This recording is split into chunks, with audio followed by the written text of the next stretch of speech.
Yeah. Wild Indian, yeah.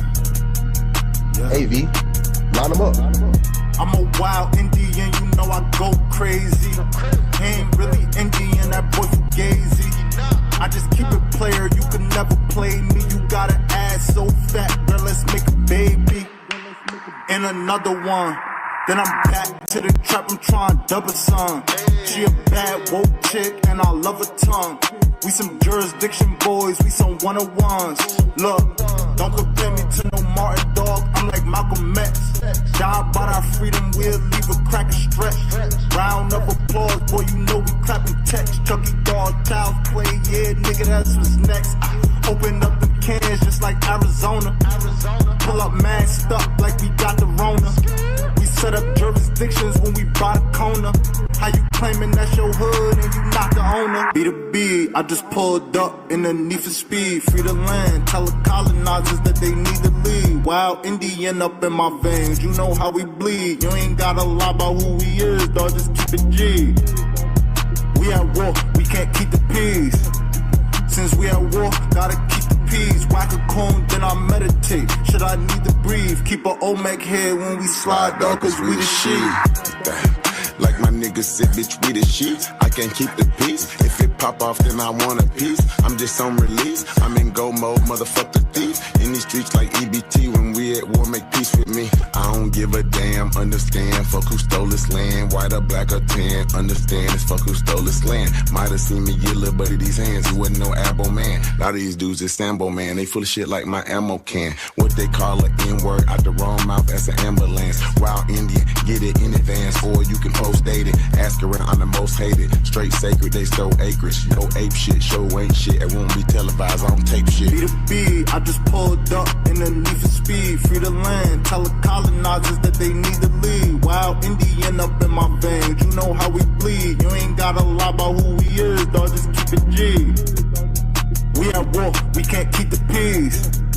Since we at war, gotta keep the peace. Whack a cone, then I meditate. Should I need to breathe? Keep a Olmec head when we slide, dog, cause we the shit.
What's up, guys?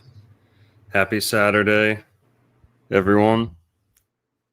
Let me know if I sound good, look good. Always looking good, of course, but on camera. Just kidding. But give me some thumbs up if we sound good. That's especially important. But guys, we got an exciting show tonight.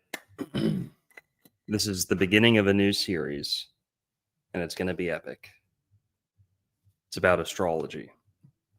We always talk about astrology on this channel, right? About 90% Florida, but the rest is always astrology, Bible, Jesus, holistic health. That's pretty much it. And so, yeah, we're getting back in the swing of just pumping out astrology content. So this is a new show, and it's called Casting Couch. The Casting Couch. And a bit of a double, triple meaning behind that. But before we get too far in, I want to introduce our co-host here. And I've known him for a little while, but this is kind of the beginning of our collaboration here. And he is also an astrologer, and he called in one time to the show. That's how we met. So, yeah, I'll let him introduce himself a little bit. But Mike Merlin, how you doing, man?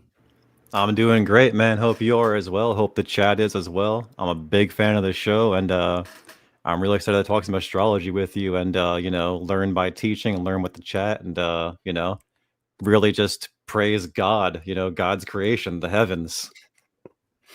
Yeah. Amen. And, another thing is we're going to be a little bit irreverent on this show, maybe, but, we just try and keep it light.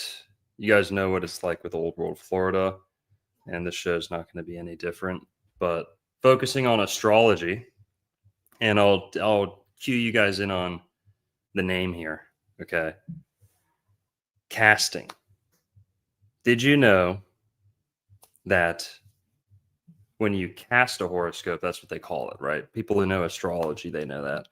But for people who don't really know astrology, that's what they call it. Casting. You cast a horoscope. Now, in my research, I've came across how in Hollywood, not just Hollywood, but even Broadway and, old Shakespeare plays and stuff like that, casting. Why do they use the word cast when they talk about actors? Now, casting, you can cast a fishing line, you can cast a stone, you can cast, like a mold, right? You can do stuff like that. And all those are relevant. All those kind of work into this. But we're going to focus on that casting a lot too. Hollywood. This is a big one. The archetypes and the characters behind so many, popular Hollywood movies.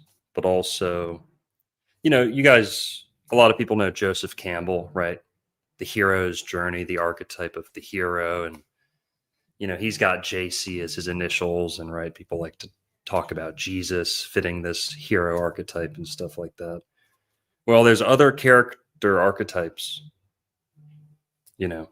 martial, Venusian, hot, fiery, love, so on and so on. There's all these different flavors to the Zodiac, and they show up in Hollywood, of course, right, with the wands and the druids, and right, it's fitting that we got Mike here. His YouTube persona is Merlin.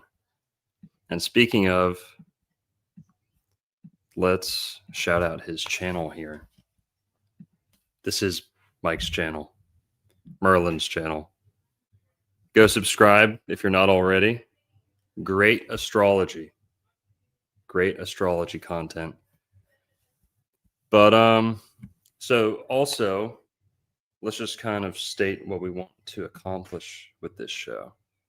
There's lots of astrology out there on YouTube. Most of it's chubby girls, okay? Most of it's girls with blue hair and piercings and, the girls who hand you your coffee at Starbucks and, right? oh, Pisces are amazing and awesome, and Geminis are amazing and awesome, and okay, on and on and on. It's too how do we say this? Overly positive. It's too everything's in your corner. Nothing's a malefic. Everything. Yeah. Yeah. It's nonsense. Trust yourself. A bunch of navel gazing, circle jerking, overly feminine, overly, flowery. Right? It's that's not what we're gonna do with this show. Okay, there's gonna be an edge on this show. This is gonna be some masculine astrology. Okay. Astrology is for men. We're going to take it away from the women. They can use it too. Okay. But we're taking away the monopoly, right? We're making it accessible to men. I already did that with my Astro Chad series. If you haven't seen that, go check it out. And so, yeah, let's just kind of zoom out and keep your mic on, man. You can, yeah, sure. I still want to talk over you, and my chair squeaks a lot. No, you're so good. But yeah, man, Astro Chads was sick. Quick shout out to Aldog, man. He was the co-host for that, and he's doing great right now. Yeah, shout out to Aldog, author of The Charter, available on Amazon and elsewhere. Hip hop hypnosis, it's a thing. But so let's say, we're going to explain astrology to men and women. Women are welcome, y'all. We love you guys too, but let's be real. The women haven't been sharing the astrology much. Okay. Now, there are some great men astrologers, and let's give them their dues. Robert Phoenix, I talk about and have had on my channel a lot. He's had me on his channel a lot. He's one of the best out there. Like, definitely the best active on YouTube, pumping out content, affordable readings. You can get a reading from him and good all guy. that. And he's conservative, masculine, good bearing on the truth, and he's active. So shout out to Robert Phoenix. Santos Bonacci, big influence on the both of us. So shout out to him. He just got his channel back. Actually, at Mr. Astrotheology. Yeah. 300K subs, gone for a year and change, back within a week of requesting, man. Such a blessing. He was sending unaliving threats straight to YouTube headquarters, like telling people to B word.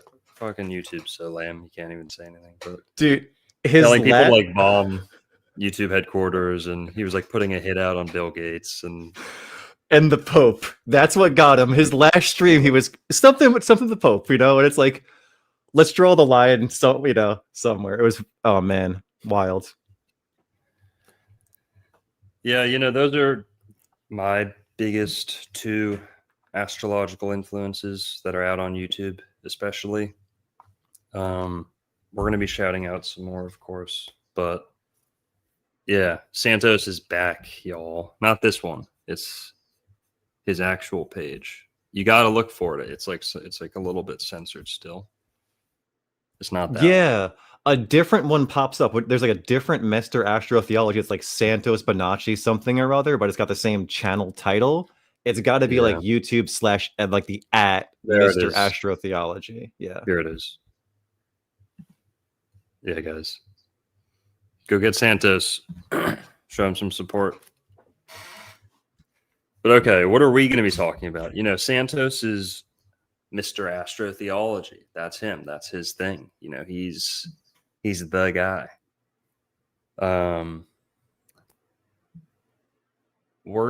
Something he talks a lot about too is the phonetics and the etymology and etymology. That's something that I like to kind of dive deep on, the phonetics of astrology. All was a tomb. Yeah, that was a big emphasis in the Astro Chads. Oh, and Merlin, I think we're getting a little bit of the headphone noise into the mic. Sorry. Bingo. I'll turn the gain down. Did that help? I'm sorry. Just turn the volume down. The volume down? Okay, give me one In second. your ears. Maybe. Oh, I understand. Okay, I got you. Yeah, just a little loud. I think that'll solve it. But, Santos talked about the phonetics. I like to talk about the phonetics. I like to think I'm adding to what he, to a lot of what he's done. And yeah, the phonetics is something that really wins a lot of people over and helps it make sense to them. People, you just kind of show people they already believe in astrology, whether they like it or not. They already use it. It's already part of their vocabulary. There's not a single word that really can't be traced back to astrology. And Santos is big on that. But yeah. So phonetics, astrology, we're going to be focusing a lot on Christianity and the Bible, linking astrology to the Bible. We're going to be trying to combat the misconception that astrology is incompatible with Christianity, or at the very least, the original teachings of Jesus Christ, and maybe tracing that all the way back to the Old Testament too. Astrology is okay with God. People, I'm here to tell you that God created astrology, not the devil, not man. Man didn't create the Zodiac. Man didn't create any of that. It's not a fallen angel, knowledge. People are just really spooked out about astrology. Why? Because it's so grand. It's like looking at the Grand Canyon, except it's times a trillion, times neon lights with, all these nebulas and whatever the hell NASA says they are. We're not going to, care about that, but it's just impressive on its own, right? And so I've got some Bible verses that I think we should start out on, and it'll just kind of help set the stage for what we believe, how we believe astrology harmonizes with not only the Bible, Old and New Testament, but Jesus's teachings.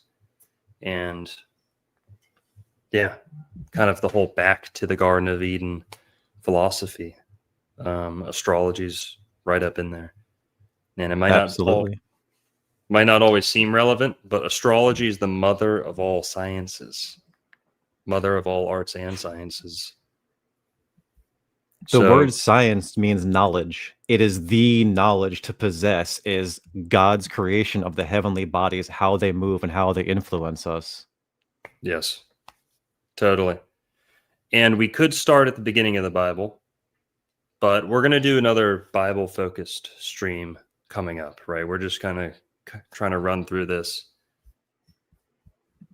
Psalms 19. Who knows Psalms 19? Well, it's one of my favorite. Very descriptive, very explicit about the role of astrology in God's creation. Let's read it. Psalms 19, out of the King James Version, starting at verse 1. I'll share my screen too so you guys can see. Everyone likes to read along. Okay. And then we're going to say hello to you guys and go through some of the super chats or whatever. Psalms 19. The heavens declare the glory of God, and the firmament sheweth his handiwork. Day unto day uttereth speech, and night unto night sheweth knowledge. There is no speech nor language where their voice is not heard. Their line is gone out through all the earth, and their words to the end of the world. In them hath he set a tabernacle for the sun, which is as a bridegroom coming out of his chamber, and rejoiceth as a strong man to run a race. His going forth is from the end of the heaven, and his circuit unto the ends of it, and there is nothing hid from the heat thereof. The law of the Lord is perfect, converting the soul. The testimony of the Lord is sure, making wise the simple. The statutes of the Lord are right, rejoicing the heart. The commandment of the Lord is pure, enlightening the eyes. The fear of the Lord is clean, enduring forever. The judgments of the Lord are true and righteous altogether. More to be desired are they than gold, yeah, than much fine gold, sweeter also than honey and the honeycomb. Moreover, by them is thy servant warned, and in keeping of them there is great reward. Who can understand his errors? Cleanse thou me from secret faults. Keep back thy servant also from presumptuous sins. Let them not have dominion over me. Then shall I be upright, and I shall be innocent from the great transgression. Let the words of my mouth and the meditation of my heart be acceptable in thy sight, O Lord, my strength and my redeemer.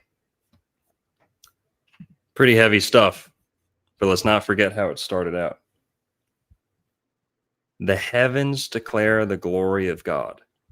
So all that, but started out with that sentence. If that's not a complete explanation of astrology, I don't know what is. The heavens declare the glory of God. And the firmament, the sky, the dome, whatever you want to call it, the stars, what's behind the stars, planets, they show his handiwork, sheweth, right? It's conjugated. So eth, it's referring to him, God. It's the active. It's literally showing us every day what God wants. Yeah. Yeah, what do you think about this, Merlin? I'm gonna tap you in. Sorry, yeah, my apologies. Yeah, so it's important, I think, to keep God at the center and to know that God created the heavens, because the verse ends with, talking about the Lord. And, again, we're talking about other astrologers. How many joke astrologers are out there who are atheists? Like, imagine being an atheist astrologer. It's got to be difficult. You know what I mean? And this verse is so compatible with Christianity, obviously. And it's just, every earth truther knows the beginning, but the whole psalm is exquisite. And it's so indicative of what God wants, because he put lessons in the stars in the sky for us to learn from. Like, you can learn lessons by studying the stars, and it says it clearly in this passage. Mm-hmm. Yeah, and it also kind of gets into the phonetics and language. No, not only are the events happening down here on Earth kind of determined, or at least how would you say it? Kind of foreshadowed, right? They have their beginnings in the ethereal realm up there, and then they have to manifest down here. Not only are the events here on Earth being kind of controlled up there in the heavens, but also language, all language. Hang on. Language and the firmament, what's the big connection there? Well, guys, all written language comes from the North Pole. Would you believe that? And people say, hang on. Well, what about the Mediterranean or, India? Well, it has to do with astrology being centered around the North Pole. And yeah, it might have been invented right there in the North Pole near Helsinki or Finland or so. But it has to do with two shapes, the circle and the lance, the 1 and the O, this binary code, circle, stick, essentially. And that's the ball and the lance, right? It's like the how would you say it? The pillar of the earth at the North Pole. Yeah. Pointing straight up at the North Pole. And then the ring of the earth, the circuit, the ring, right? The ring lands, whatever you want to call them, emanating out from that North Pole. Not only does it look like drops in water, right? God speaking the universe into existence, right? By combining the circle and the pole, you get almost every letter. Pretty much every single letter. And then that's, the Bach Saga kind of goes into that. Check out the Bach Saga if you haven't heard of it. but then also the Oralinda book, which I'm less familiar with, but it's pretty much the same principle, except they use more of a hexagonal shape instead of a circle. But it's the same thing, right? It's the letters being cast. And, part of the Bach saga says this has to do with shadows too. Sticking a pole in the ground.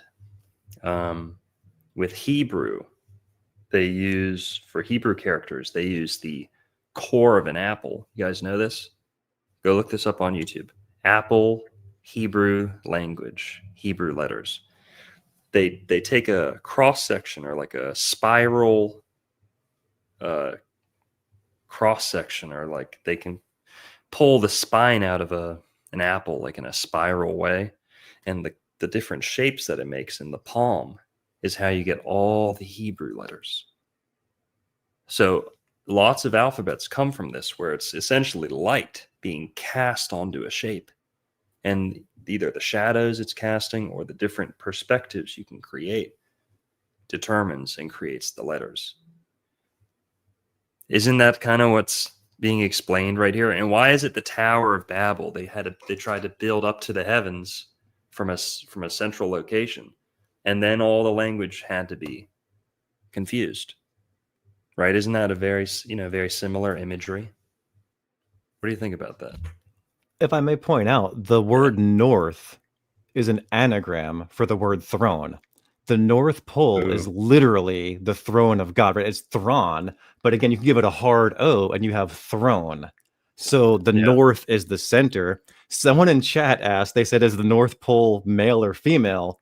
It's a pole. Males have poles. No matter what the Democrats want to tell you, females can never have poles. The North Pole is God's throne, his footstool, if you will, So, well, some people might say, what about the hole at the North Pole?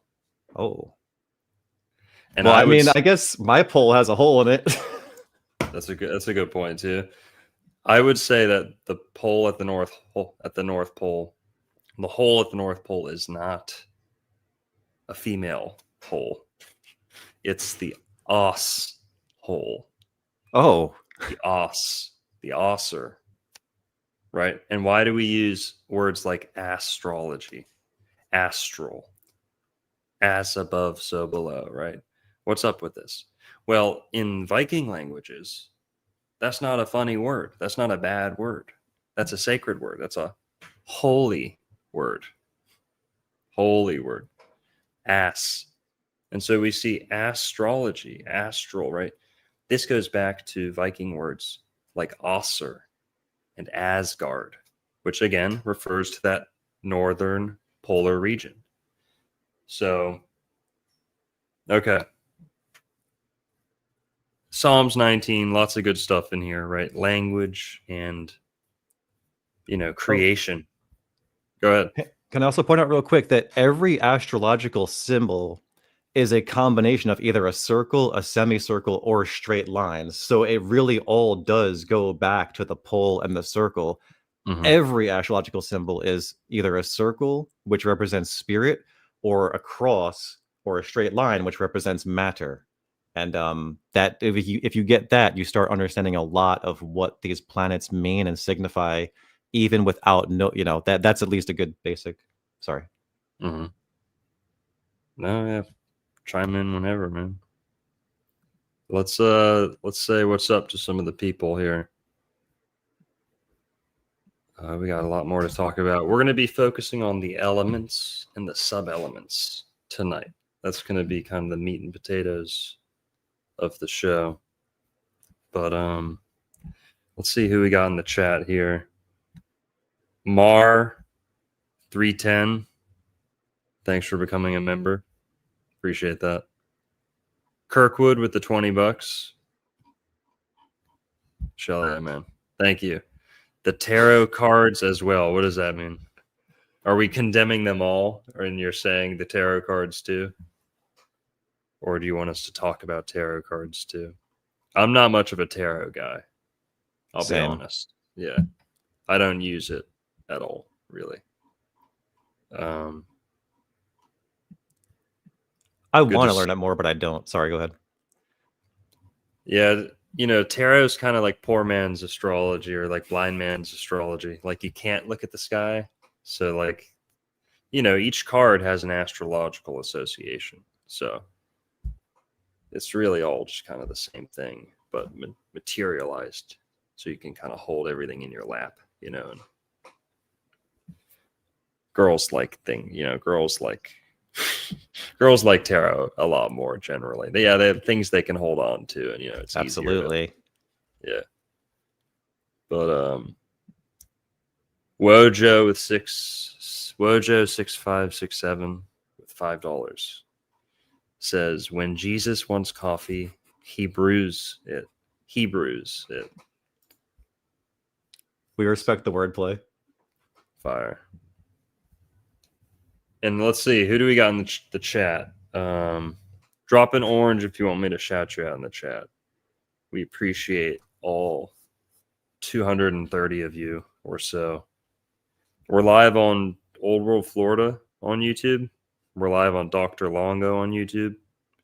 We're live on X, which sucks and is gay and I hate it. And Twitter is just, X is, you have to pay for it to like even be able to put videos out. It's so lame.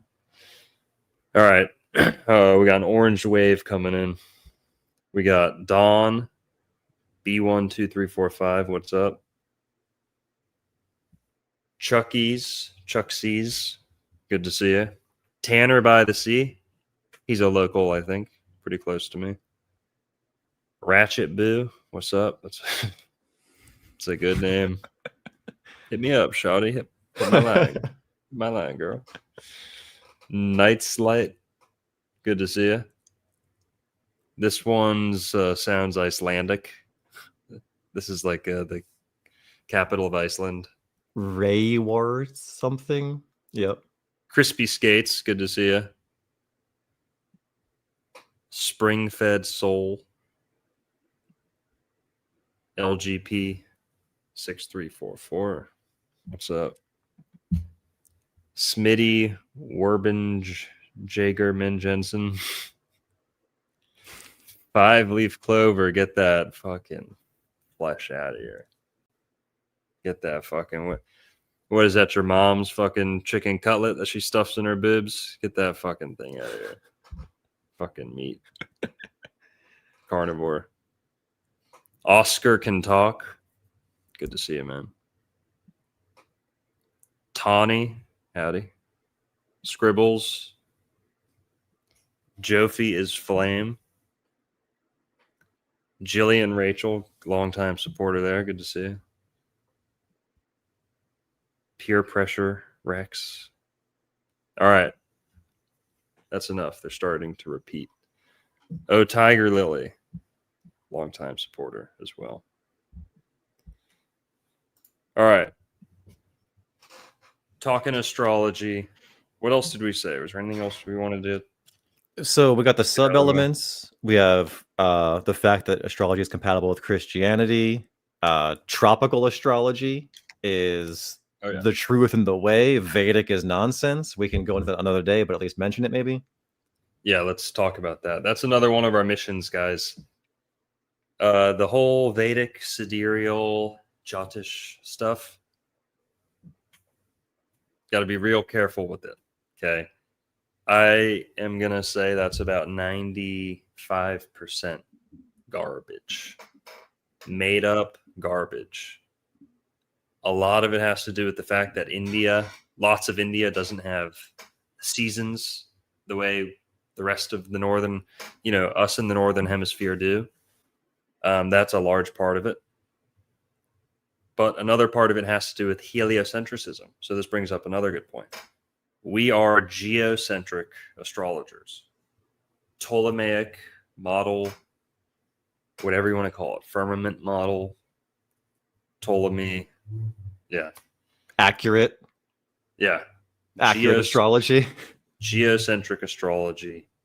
Astrology can't be heliocentric. That's what caused a steep drop-off in belief in astrology. And that's what made astrology like a pseudoscience, is when they put the sun at the middle of the solar system, then you have to choose whether or not you believe in astrology, because it's just a rock in the middle of nowhere. And does it affect us? You know, who cares? It doesn't matter. It's just a rock out there in the middle of nowhere, in the middle of nothingness, by accident, for no reason. 6 billion years old, or all that stuff, whatever. How could anything affect us through a vacuum? You know, how could the vibrations of any planet affect us through a mediumless vacuum? How does that make sense? Square that circle. Impossible. Yeah. Yet they'll tell you that the sun is the most important thing there is, and it affects and determines all life here on Earth. It is, if it goes away for a couple days, life disappears, could disappear. If it moves too close, we all burn off and disappear. That's a lot of light, a lot of energy. I hate the word energy, because I work here and I hear it so many times a day. But that's a lot of energy. That's a lot of influence being cast through space, gets to Earth, determines all these great things, determines the seasons, all that. Yet modern science is so naive to say, oh, well, surely the position of the sun in the sky has no effect on the child in the womb whatsoever. How can they say that? How do they know that? They don't know that. No one's ever done significant testing on that.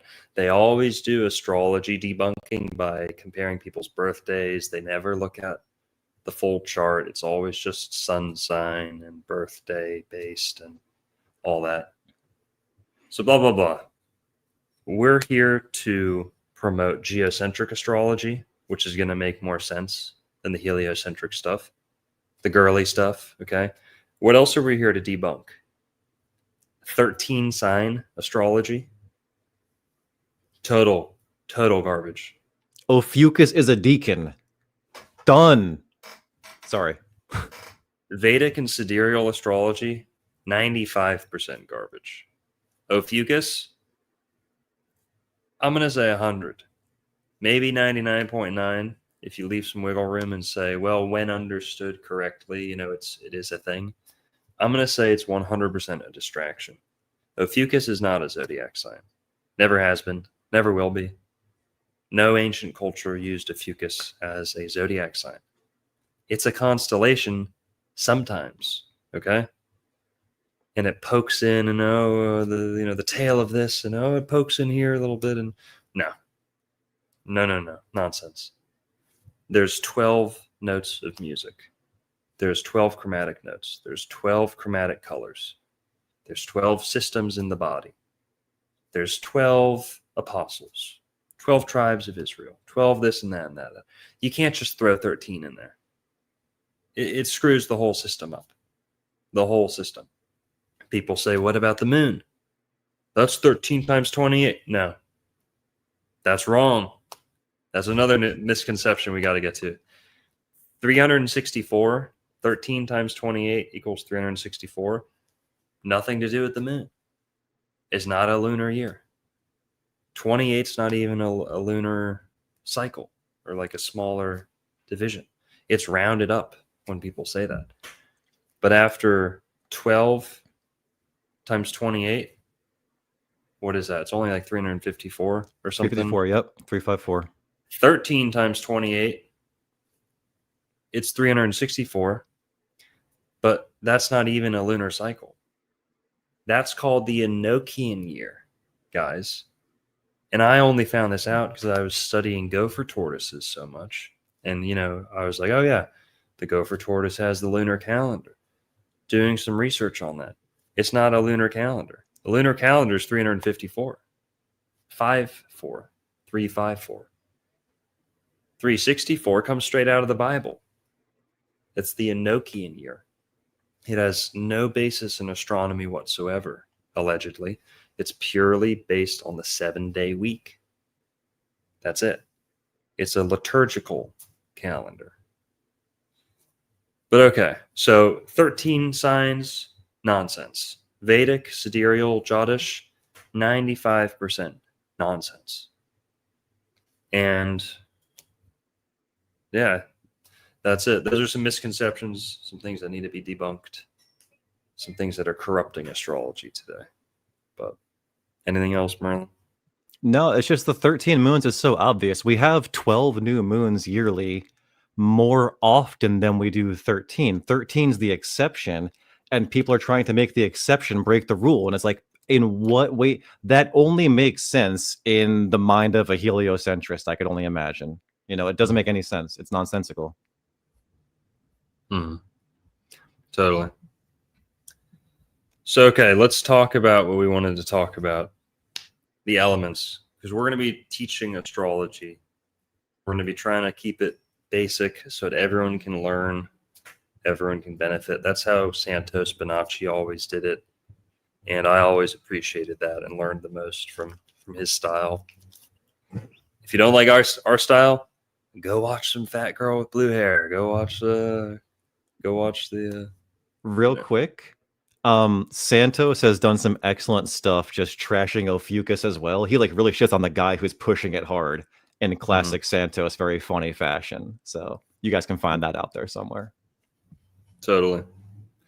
Yeah, I'm glad to see Santos back in the saddle. Hopefully he keeps it really good and straight and narrow. Yep. But all right, he's got a good team behind him. Sorry, go ahead. The elements. Yeah. Let's just kind of start out with the basics, and then we'll get to the sub-elements. I've got to say, we're going to teach the elements here. What I really wanted to present tonight is the sub-elements. Nobody's talking about this on the internet. Nobody. No one on YouTube, that's for sure. I've seen maybe one little Reddit post that I've got here that we can look at, where I had the keyword sub-element, Zodiac, astrology, and then this came up. And someone else used the word sub-element and gets a similar concept. But we're going to lay it out tonight in a way that I think is pretty irrefutable. We're going to explain how there's elements behind the elements. So the elements are fire, earth, water, air. Fire, earth, air, water is the correct order, but those repeat through the zodiac 3 times. So there's 12 signs of the zodiac. Starts with fire, then you get earth, then you get air, then you get water. That order repeats 3 times, and it doesn't change. It doesn't, fluctuate or alternate. So the signs change. There's 12 signs, but you get that rhythm of the elements. There's also cardinal, fixed, and mutable. So that repeats 4 times. So you see there's like a polyrhythm in the zodiac. And here, let's pull this up. I'm going to pull up this graphic. Is that all right, Merlin? Yeah, sure. My thing's ready to go. You let me know. This is the zodiac wheel. There's other names for it. This is essentially a chart, a zodiac chart. You could put your birth information into a chart like this, right? And the locations of the planets and so on.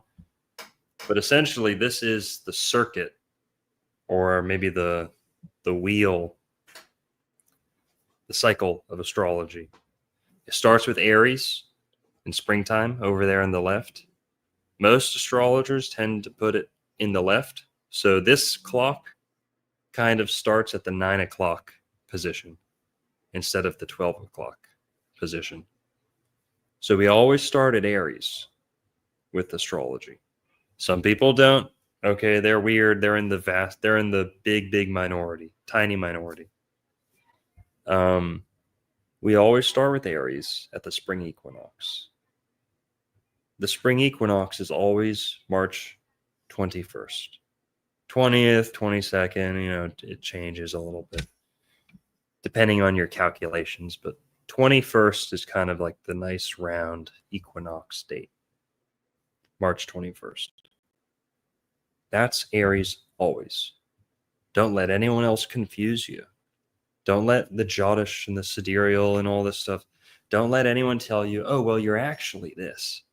No. Use your birthday, and the birthdays never change. So if you're born March 21st, you're always going to be an Aries, no matter what.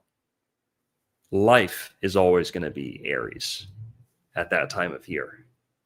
It doesn't change. It doesn't fluctuate. It doesn't run away and get out of sync. That's a distraction. That's a big deception to disconnect us from the heavens, from the speech of the Creator, from all this. Aries is number 1. Taurus is number 2. Gemini is number 3. Cancer is number 4. It's the first 4. And Aries is fire. Taurus is earth. Gemini is air. Cancer is water. Now the elements repeat. So we're going to go number 5, starting again at fire. Leo, Virgo, Libra, Scorpio. We hit 4 again, that same order. Leo's fire, Virgo's earth, Libra's air, Scorpio's water. Repeating again, the last 4. Sagittarius is fire, Capricorn is earth, Aquarius is air, Pisces is water. These 3, it's the same cycle repeating 3 times. Fire, earth, air, water. Now, here's one interesting thing. Let's look at the initials of the first 4. And maybe we're going to give some more meaning to the whole Psalms 19 thing. And then also, astrology is really kind of first laid out in Genesis, in the first couple days of creation. I forgot what I was going to say. Shit. God put the signs, he says, God put the heavens there for signs and seasons. Yep. Yes. ATGC. Aries, Taurus, Gemini, Cancer. Does that ring a bell for anyone? ATGC? Anyone out there? They're the building blocks of life, of DNA, human DNA.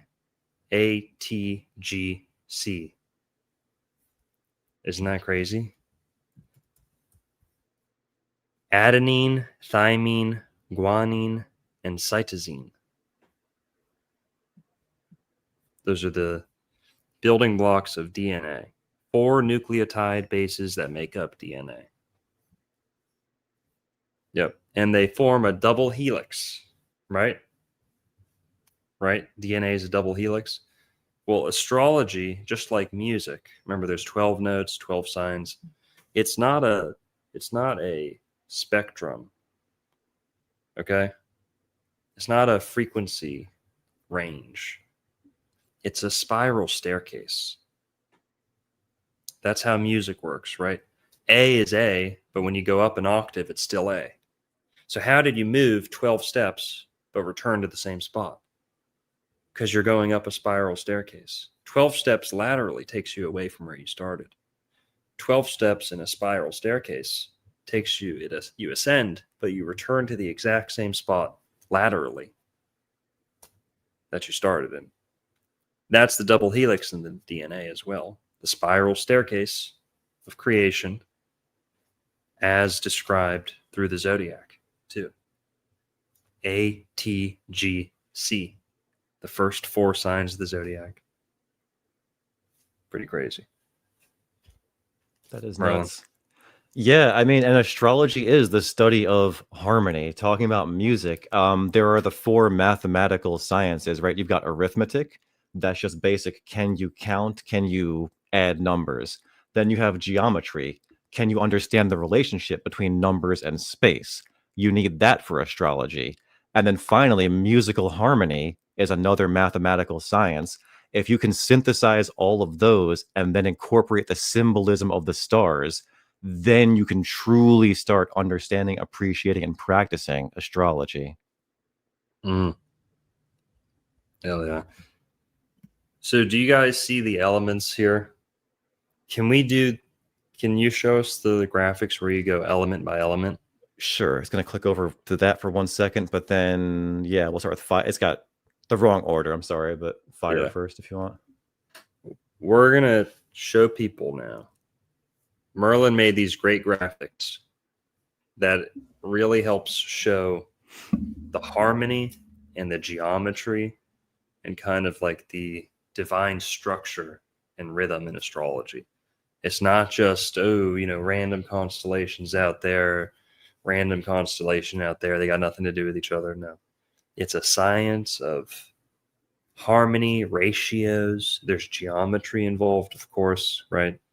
So this breaks down the zodiac wheel by element. You see Aries highlighted there, Leo highlighted, and Sagittarius highlighted. Why am I not reading super chats? I did read the super chats. I already read them. I'll watch chat. If you want to repeat what you said and say I super chatted this, I will note that for later while Longo is doing his thing. Yeah. Yeah, Adam, I already read the super chats, my dude. Why are you whining? That's the real question. Okay.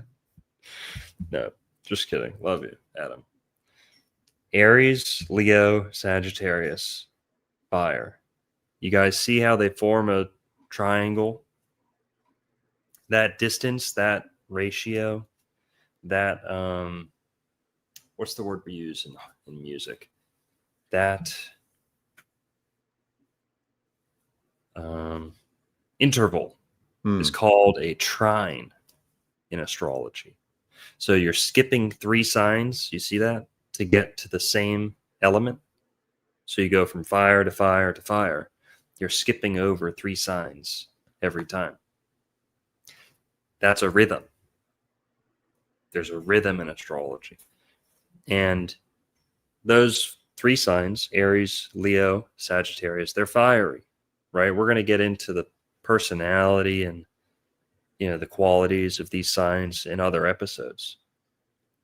We're going to get to the sub-elements is the key issue that I want to get to. But here you can see how the elements work. Let's go to Earth so they can see that, please. Yes, sir. You see the same thing with Taurus, Virgo, Capricorn. We don't have to beat a dead horse. You kind of get that. Let's go to air. There you go. And it's just twisting one over. You guys see that, right? It's almost like if this were a stencil in your hand, you could rotate this around the wheel, and you're highlighting 3 signs at any given time, and those 3 signs are of the same element. Bingo. Look at that. Perfect. And that distance that Longo mentioned earlier, that trine, the circle is 360 degrees. Every circle is 360 degrees. So it's a 120 degree separation between these signs. And that's where you need your arithmetic and your geometry to understand this. And then you understand the harmony. The triangle is harmonious, whereas a square is not. We'll talk about that at another time. But yeah, the 120 degree separation. And also when you're looking at a chart, a true trine is an elemental trine. If you've got like a 118 degree separation, but you got like a Gemini trining Scorpio a little bit, it's like, is that a trine as much as an elemental trine? Not so much. Good point. And that kind of brings up that kind of has to do a little bit with like whole sign, whole house versus, Placidus or adjusted houses. And, that's kind of why elements matter so much, because are you going to choose the numbers on the paper, or are you going to choose the element that's very tangible, right? Like you can, how would I say this? Everyone can imagine hot, wet, cold, dry, right? And that is one of the best ways to help explain astrology, to give it imagery and to give it kind of a sensory understanding versus just looking at numbers on the page and saying degrees. And so what Merlin's saying is, when we look at something like a trine, you can do it by, what's the word called? Your deviation, or if something's off by a couple degrees, what's the word for that? It's a deviation. Yeah, it's like 120 degrees plus or minus 8-ish, depending on which planets are involved. Some planets have bigger deviations than others for what they allow to be an aspect. Mm-hmm. So someone would say what's a square? Is it like 60 degrees? What's a square? 90. 90, okay. Yeah. Right, okay, yeah, you're right. But what's the range of a square, right? I think it's plus or minus 5. Okay, so plus or minus 5 from 90, that's kind of the window of what you'd consider a square. But what Merlin's saying is, if you've got something kind of on a cusp and it's not in the whole sign, elementally speaking, maybe it's not as complete of an aspect, right? Like a trine, like if we've got a planet here in between Leo and Cancer, and it's more on the Cancer side, but it technically is, in terms of measurement, it's technically within the window for trining Sagittarius. If it's closer to Cancer, we'd say, the elements are kind of conflicting there. Whereas if it's in Leo, they're both in the same element, that's a trine, 100%. There's no question, right? The measurement doesn't really come into play because it's in the whole sign, right? You want to say that more eloquently than me, Merlin? No, that was great, man. I mean, yeah, like if you were at the first degree of Leo, like with the sun and the moon's in the first degree of Sagittarius, they're trining. There's no debate about that. That's a 120 degree perfect separation. But if the sun was in the 29th degree of Cancer, so just a little bit away from Leo, but he's in a water sign, and that's trining Sagittarius, is that trine as powerful as a true elemental trine? No, it's not. And that's another way that we're going to separate ourselves from these blue-haired baristas, is that, she'd be like, oh, sweetie, you're trining. It's okay. It's your chart is so but we'll be like, no, like it needs to be like an actual elemental trine for it to be in full force. Is it still harmonious? If it's close, that's way better than a square, way better than an opposition. But is it as strong? No, it's not. Mm-hmm. Yeah. Bingo. So we want to really express kind of the flavor, the importance of these elements, why they're so important. And by doing so, we're going to show how important the sub-elements are, because no one talks about these. And this is what distinguishes the signs that share the same element from each other. Like Aries, Leo, Sagittarius, okay, they're all fire signs. But why are they different? They're ruled by different planets and so on, and they're in the different parts of the year. But there's another part of that, and it's the sub-elements. So we went through the fire, the earth, the air, the water. And since hopefully most people kind of have a understanding of that so far, let's talk about the sub-elements. And one of the best ways to help people kind of understand what this is through a couple questions that I always hear. Why is there Aqua in Aquarius?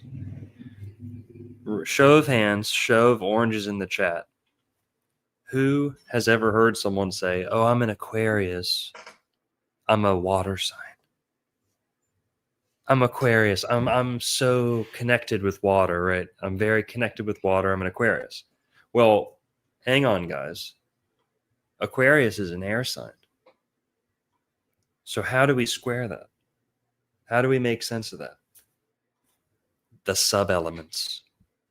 the micro elements, as I've called them before too. And the phonetics, of course, the phonetics don't lie. So here's the thing. If you don't know the sub-elements, you have to ignore those connections. You have to say there's no connection if you don't know the sub-elements. And 99% of the astrologers out there don't even know what the sub-elements are. They've never thought about it. They don't believe in it, right? Through no fault of their own, usually. I learned about this, or first kind of got tipped off on this by reading Aleister Crowley. He talks about, he likens the modalities, cardinal, fixed, and mutable. He compares them to elements. And he says cardinals like fire, fixed is like earth, and mutable's kind of watery, I think he says. Well, he was using that for the sake of imagery and to help people, to familiarize people with these concepts. But it opened up a whole door for me, and I swear he has it written somewhere else in that book, The General Principles of Astrology, or one of his other books, where he does explain that there are sub-elements to the elements. Now, he doesn't give them all. He just kind of explains how it works a little bit, and then he gets moving on with what he was talking about before in that book. We're going to kind of flush it out and just flesh it out. We're going to show the whole thing. I've gone through them, and I've worked out the sub-elements that align phonetically, astrotheologically. I think this is irrefutable. Merlin thinks so too. He thinks, it's pretty on the money. And yeah. So let's get through it. Okay. Aquarius. Why am Aqua? Why am I always Aquarius? Right. Do you want the graphic up?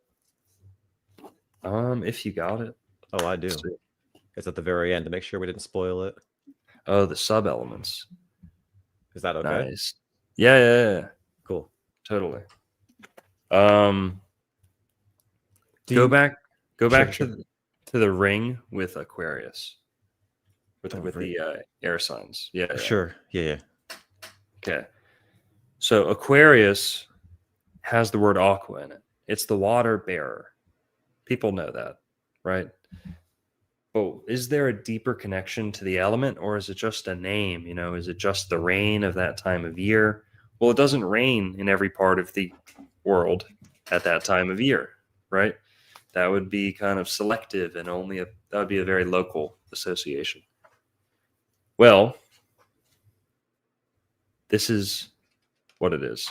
And I guess we should start with Aries to kind of explain.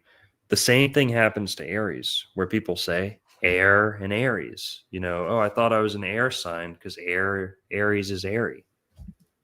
And here, let's get some catch up on some super chats real quick. Rob with the $10. Rob TR2D says, just got done watching Fittest Flat Earther channel. Oh, God. Are the fallen angels shape-shifting vampires playing multiple roles in Hollywood and government? Is the earth flat long ago? We'll start at the end there. I'm going to say yes on the flat, okay? Not like a sheet of paper, but like the cross-section of the surface of the earth. If you're looking at a tree, there's the trunk going up, there's the branches or the roots going down. That's my model of the universe. The Yggdrasil, the tree at the middle of the garden, Asgard, Midgard, whatever. Slap them all together. There's a tree at the middle of everything. It's probably not at the North Pole. Here, can you mute? Oh, sure. Sorry. My apologies. That's all right. It's just making a little noise. The tree's at the middle of it all. And to me, that's my model of the universe. It's in the middle of cells. It's in the human body, the heart plane, the planet Earth, all that. We're at the plane of inertia in the middle of this, whatever you want to call it. We're in between up and down at the plane of inertia. the heart plane, the planet Earth. So I'm going to say, yeah, flat. Not like a sheet of paper, though. Sheet of paper floating in space, that's ridiculous. Mhm. No one actually believes in that. I believe in infinite sky and infinite Earth. Okay? Infinite Earth. Fittest flat earther, that guy sucks. He sucks. He, I guess, doesn't like me because I didn't collaborate with him. Because I have the records. He used to hit me up like, "Hey man, I'm in Florida. Let's hang out. Let's do something. Let's collab." I didn't get to him. I guess I didn't see the message soon enough. I didn't get back to him after like 6 months or something. And then next I hear from him, he's making videos and posts about me. And I never talked to him. I don't think I'd ever talked to him. Definitely never disrespected him or anything. And he just starts making videos about me because I did this like once while I was talking, which everyone does. I was like, okay, or crystal clear, right? I just did that. Yeah. And this fucking guy goes, duh, whoa, Illuminati confirmed. Whoa. Of course, I don't know what his job is, but he had plenty of time to make reels and posts. Honestly, it was fucking hilarious because the guy is just downright stupid. Okay. And all of his proofs and logic is just so embarrassing. And he does this to lots of people. I mean, anyone that just doesn't play ball or like hang out with him or kiss his ass, I guess he just exposes and tugs at their sleeves and punches up and but no, he sucks and he's delusional. His main content at this point is this person looks like this person in Hollywood. They must be the same person. They must be the They think everyone's a tranny too. Like everyone's not a tranny. Everyone's not they think everyone's a tranny. May I add to that super chat a little bit, please? Yeah. Also, fittest flat earther is Paul Saladino. They're the same person. Fittest flat earther and Paul Saladino are the same person. I was going to keep quiet, guys, but I gotta.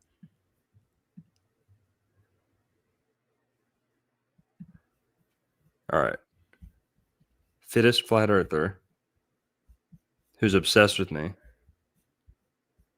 He was. All right, he hasn't been bothering me recently. I'll be honest. Okay, I'll be fair. He hasn't bothered me in a while, but since you brought him up, my last interaction with him was blocking him because he's just spamming me anytime I'd do a little,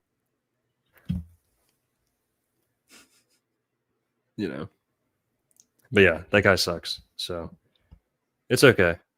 Not worried about him. He doesn't really put out anything good anyway. It's just low level, ankle biting. This person looks like this person. Anyone who doesn't kiss my ass is a shill, I guess, is his whole thing. But whatever. I wish he would have just been nice. I wish he would have been nice. We could have been friends or whatever. I don't care. But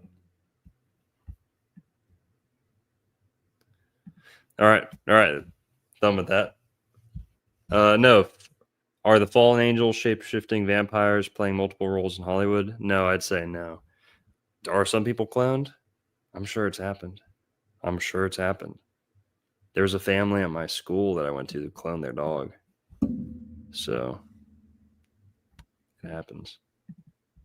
Jophia's Flame gave 420. Fire. Thank you.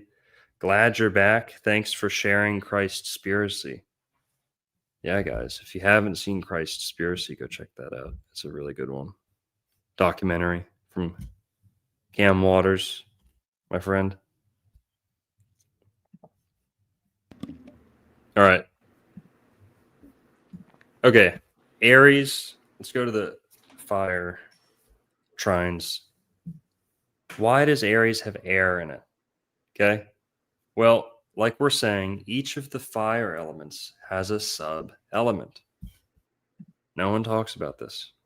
We're going to give it to you here. Now you know. Now you're going to be better prepared in some ways than most astrologers out there because they're lacking this. Okay. Aries is a fire sign. Leo is a fire sign. Sagittarius is a fire sign.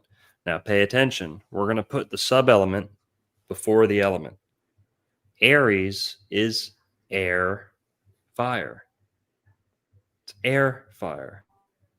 Leo is water, fire.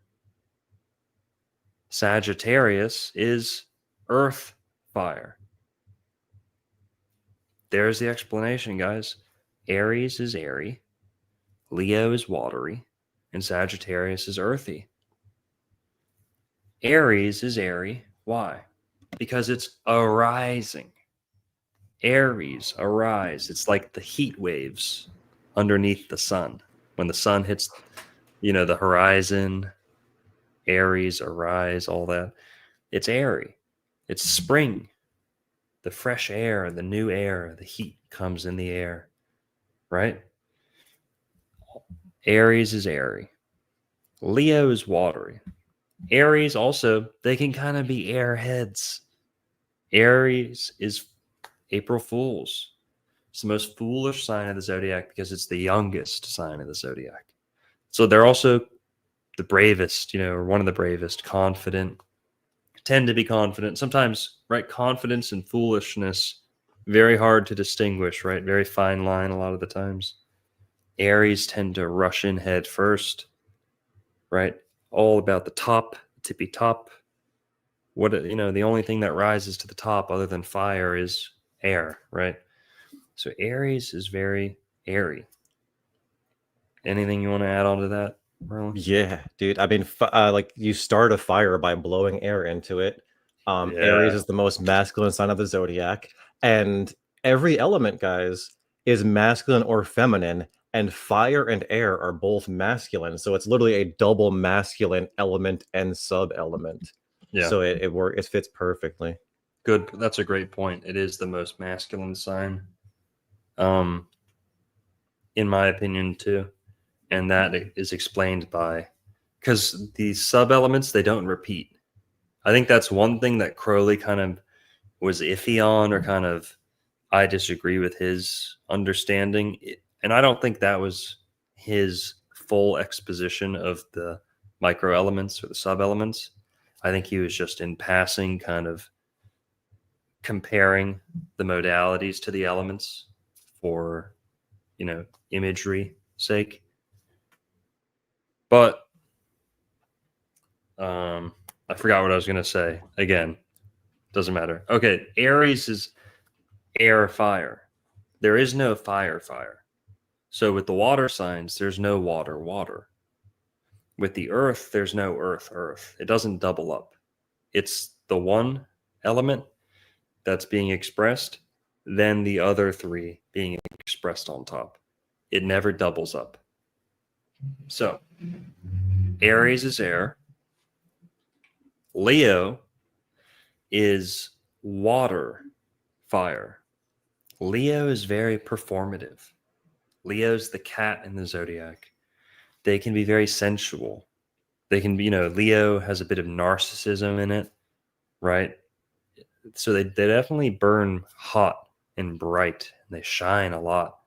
But there's also a wateriness to Leo. Great singers, great performers, great musicians. Leos make great art. Leos, a lot of times they're wearing flowy clothes, and a lot of times they're just more flowy and feminine than you'd expect from a very hot, fiery fire sign. And that water comes through from the sub-element. Leo is water, fire. That's why they like to flow and dance and, go with the flow and stuff like that. But okay. You want to, anything else you see with Leo and water? Well, Leo. Cats hate water, kind of. Maybe a little something there. Cats hate water. I mean, yeah, interesting. I would say that like when a fire is fixed, right? I like thinking of the fire signs as like if you're starting a fire in a fire pit, right? So you can blow on the fire to start it. That's Aries, the spark, the lightning, the whatever it is that starts the fire. And if Leo is the fire when it's in its regular fiery form, fire looks a bit watery when it's fixed and roaring. So it has that look to it, I would say. Right. Yeah, like a burner on like a cooking stove. Yeah. You see it blue, looks almost like like a water droplet. There's a flow to it. Yeah. Yeah. Flames dancing, right? That's like very Leo. Very thing. Leo. Yeah. Now, Sagittarius is earth fire. How can we make sense of this? Well, Sagittarius is all about the higher nature and the lower nature. It's all about looking up to the heavens, but being down here on earth. It's, the archer pointing up at the sky, but it's also 4 legs, the centaur, planted on the ground, right? And the lower nature of the centaur also expresses like the earthier, denser, more animalistic nature. The man's on top. That's more of the godly, heavenly side. So there's a higher and lower. And what I see being expressed here is fire is the least dense element. Earth is the most dense. And you're seeing this kind of contrast expressed in Sagittarius. Anything you want to add on to that, Merlin? Yeah, if I were to go back to my analogy of the fire pit, right? When it's something's an ember, and again, Sagittarius is November through December, when the sun is a little ember in the sky. It's at its weakest in the northern hemisphere. So when the fire is at its ember, it's just a little bit of earth just burning, just smoldering a little bit. So it's that fire earth. I do want to highlight from the chat. Dude, this is why Old World Florida chat is goated. You guys are saying so much brilliant shit in the chat. I'm sorry we can't keep hitting it, but like please keep commenting. It's awesome. We all learn from each other. But going back to Aries for a second, air and water. Oh, never mind. I was wrong on that. Never mind. Okay. I misread that comment a little bit. I was thinking Aries and steam, but they said air and water make steam. But yeah. So anyway, yeah. Well, we'll get to that with Scorpio about steam and how Scorpio is the steamiest sign. But There also, it is. Also there the it most is. mysterious, right? Yeah. All this kind of like imagery is explained with the sub-elements. All these phonetics too. That's why I like the phonetics. It's like the trifecta. If you can explain it in like your everyday life with the seasons, and Aries is clearly warmer than Scorpio, right? At least in the northern hemisphere, and so on. Those are things you can feel. And I guess we should have expressed that earlier on, is the elements are so important because it's the part of astrology you can feel. And that we know that Aries is always Aries, not because of what's going on in the stars and someone's chart and someone's books and the recorded, numbers and counting the days. And we're not worried about that. Astrology is easy. The equinox, yes, you measure that in the heavens. Yes, you kind of, look at the calculations, but the heat is apparent. Spring, March 21st, the warmth shows up, and maybe it's cooking a little bit before that. Maybe it takes a little bit to warm up a lot, but that burst of energy comes March 21st, and there is heat and color and an explosion of all this competition for a mate, right? In the animal kingdom. All these are Aries things, and all this is tied to the temperature, the humidity, the amount of light during the day. This is all astrology. It's not just looking at a constellation and saying, oh, well, when this hits 18 degrees, then we're going to count this as that. And then this means that.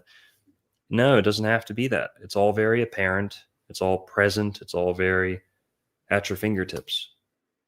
Digestible, tangible. but okay.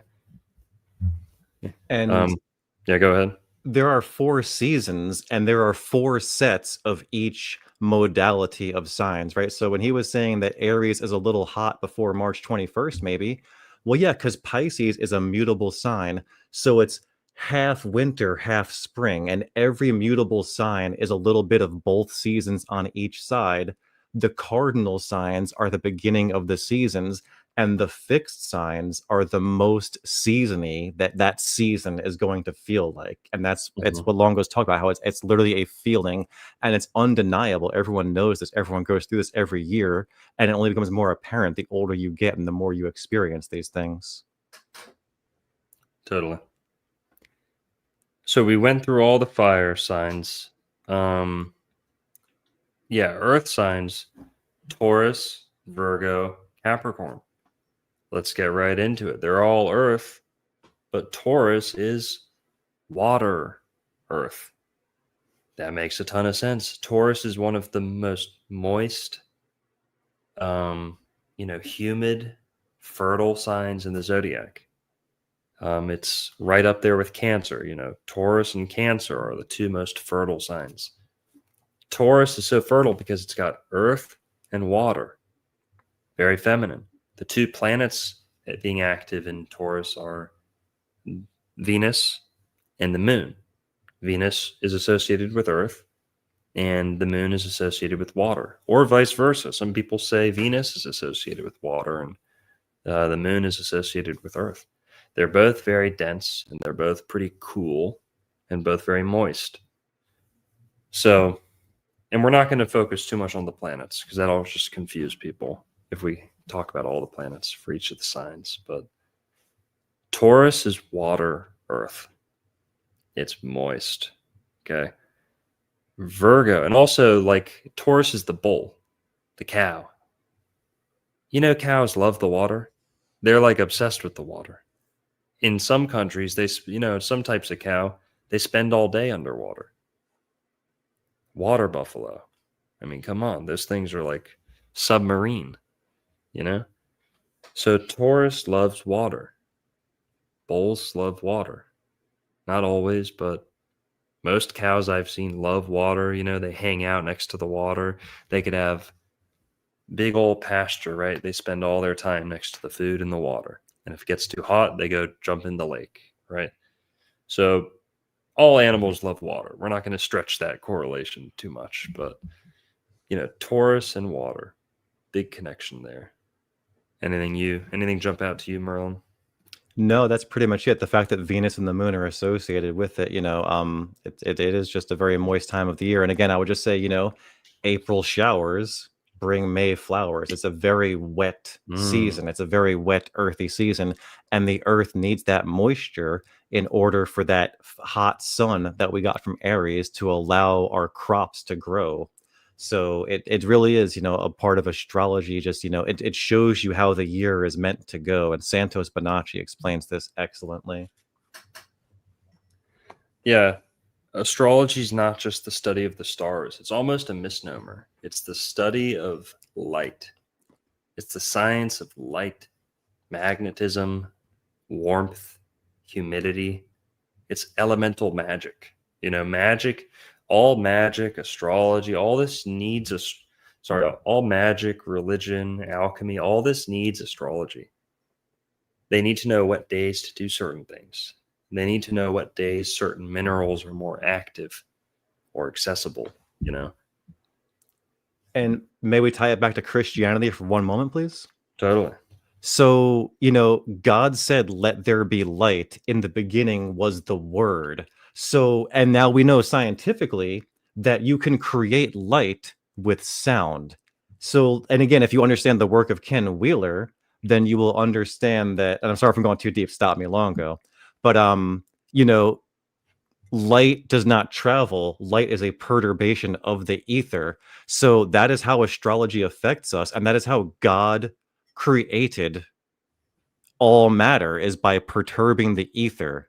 And that's why astrology is so accurate, because it is the study of light, and everything is light. We are light beings, not to get too trippy and too woo-woo, But if you want to get into the technicality of what we are vibrations in the ether. 100%. Yeah. Now, Taurus, I guess we stated the case for being water, earth, right? Kind of the water buffalo connection. Also, Virgo is air, earth. There you go. People, I've always wondered, Gemini and Virgo, right? Why are, they're both ruled by Mercury, but why are they different, right? Why aren't they just the same? Is the element the only thing that's separating them? But also they have so much in common. And the sub-elements make perfect sense of this. It's just kind of a blank spot. It's kind of a question mark if you don't use the sub-elements to make sense of it. Virgo is air, earth. They're very intellectual. They have a lot in common with Gemini. Mercury is a very air planet.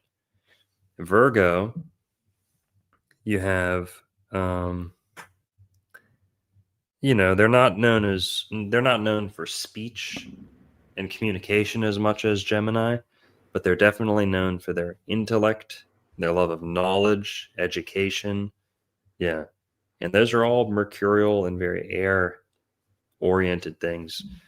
But yeah, if anything else jumps out to you, please let us know. Air and Virgo, what do you see there? Me or the chat? You, so Merlin. Virgo, the word, there's so much to it, right? Because people think, oh, Virgo the virgin, which is true, but even virgin has verge in it, and Virgo is on the verge of the fall, and that's when you fall, is when you give up your virginity, right? And it could be for good or for bad. So, and again, Virgo, if you ask like a basic bitch astrologer, they're like, oh, Virgo is analytical. True, but why? And the reason why is that if you're on the verge, you're on the precipice of a very important decision, then you have to be analytical or else you're screwed. You have to carefully consider things and use your best judgment before you are judged on those scales of Libra. So yeah, I mean, it's obviously airy because it's Mercury in the mind, but it's the verge of decision making, I think, that is really significant with Virgo and air. Yeah. Yeah, Virgo, that's a big theme for Virgo, being on the edge, like he said. Also, Virgo is, if you say Virgo with like a German accent, it means worker, Virker, Virgo, worker, Virk. I work, I'm going to work. Virgo. Virgos like to work, right? Also, another Virgo saying I like to say, we're just riffing now, fuck it. By the book. Virgos are the most by the book. Why is that? Because they're right next to Libra. Libra means book in Latin, Spanish. Libra, book, library, right? Same word. So Virgos are by the book. They're right next to Libra. And Libra is the law and the love and the love and the law and love under will, all that Aleister Crowley stuff. But so yeah, Virgo is air, earth. They're very dense, very earthy, but they have this airy love of knowledge. Okay, Capricorn. This one's going to make a lot of sense. Earthy as hell, but where do they get that drive from? Where do they get that industry from? Right? Why can they be such pricks? Okay. Capricorn, right? And also, there's a big connection between Capricorn and Aries that people don't really talk about too much, right? With Mars exalting in Capricorn, isn't that right? Yes, yeah, it exalts in Capricorn and rules Aries. It's a very strange exaltation, personally. It's one that people forget about a lot, because it just doesn't, it's not quite an intuitive correlation unless you're looking at the sub-elements. Then it makes sense, right? Because then there's a fire in Capricorn. I didn't say that yet. But Capricorn is fire, earth, like a volcano, like an industry, industrial plant, right? Capricorn has this burning engine, right? They can stay up all night, they can work, they can do all this and sacrifice, workaholic, right? The stereotypes. But behind it is a drive and an ambition. And those are fire words, ambition, right? Amber, ember, kind of like Merlin was saying. It's a fire word. And Capricorn has fire behind it that not many people recognize. And that fire plus earth is where you get like the factory and like the steel mill and, earth and fire clashing and the locomotive, right? The train engine. This is what I envision with Capricorn. So there's the fire in Capricorn. With no sub-elements, you don't have any fire in Capricorn. It's just another cold, boring, dry earth sign, Sub-elements make perfect sense of it all. Anything on that, Merlin?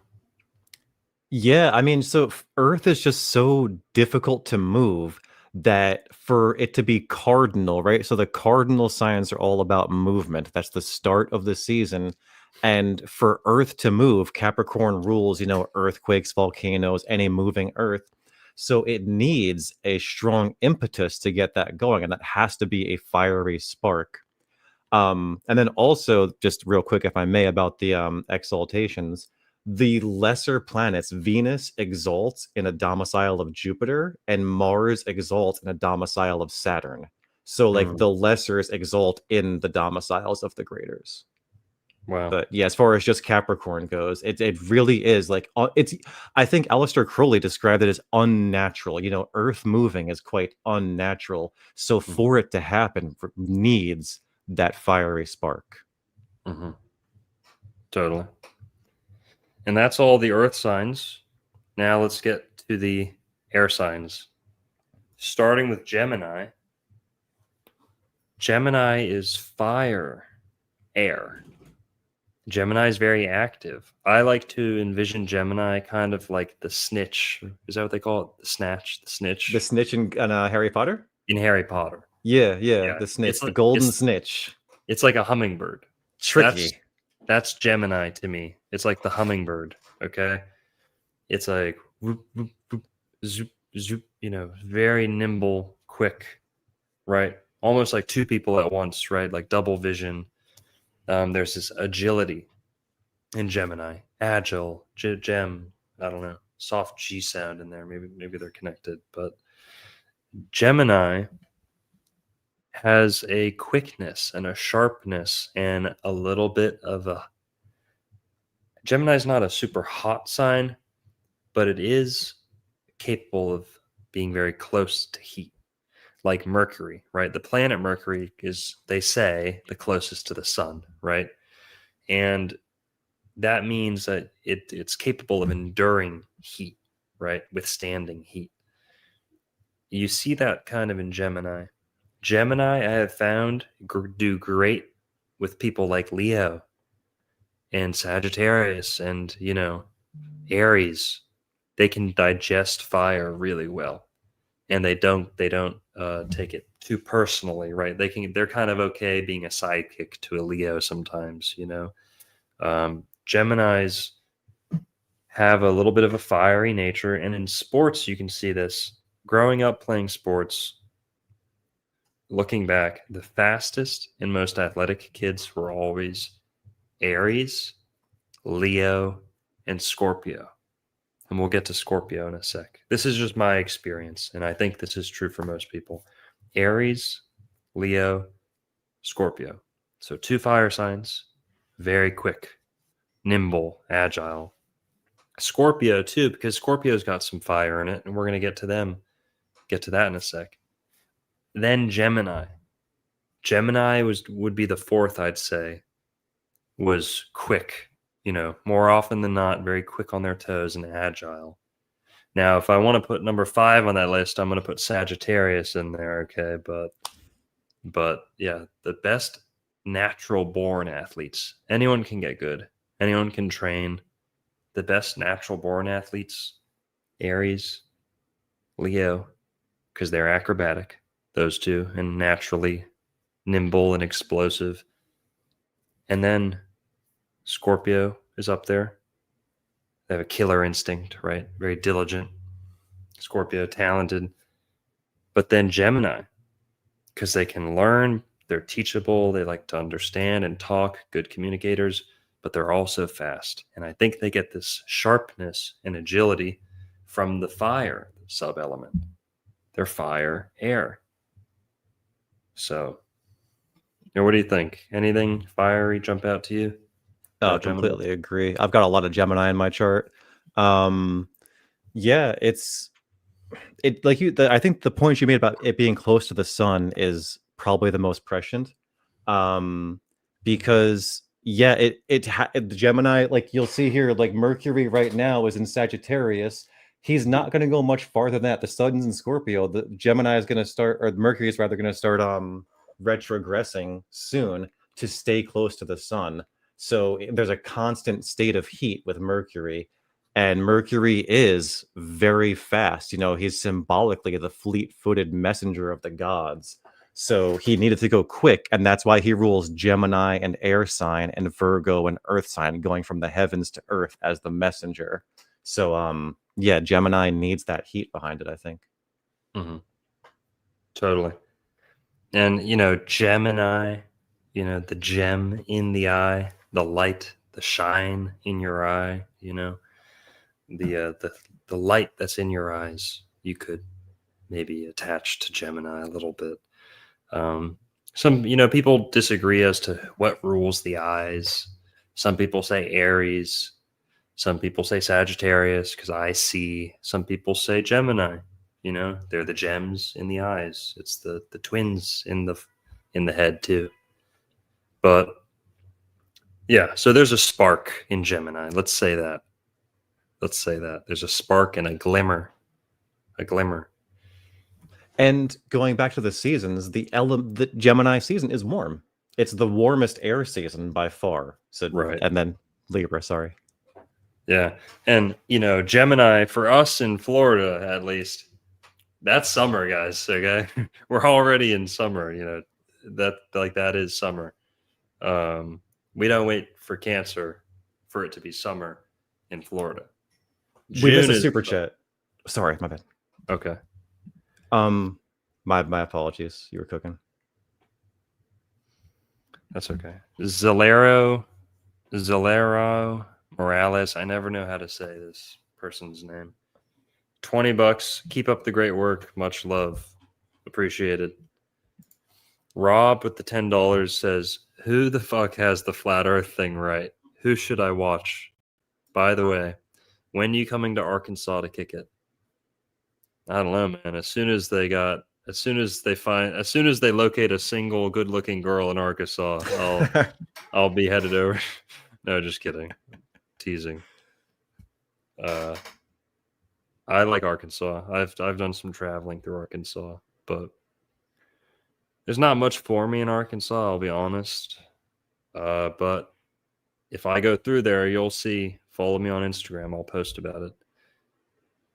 Rob, I would say Eric Dubé is one of the OGs, and I don't think he's ever put out something that's too bad. Okay, I think he's really good and one of the best with the flat earth proofs. Not Ken Wheeler, the other guy, just very similar. David Weiss. That guy's not that bad. He's pretty great at most of his stuff. He's one of the most prolific debaters and presenters. And, yeah, Agree completely.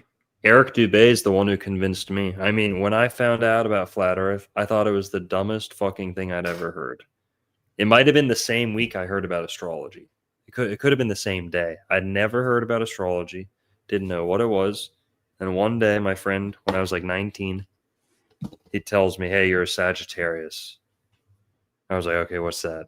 I had no idea what it was. I didn't even know what zodiac signs were. Okay.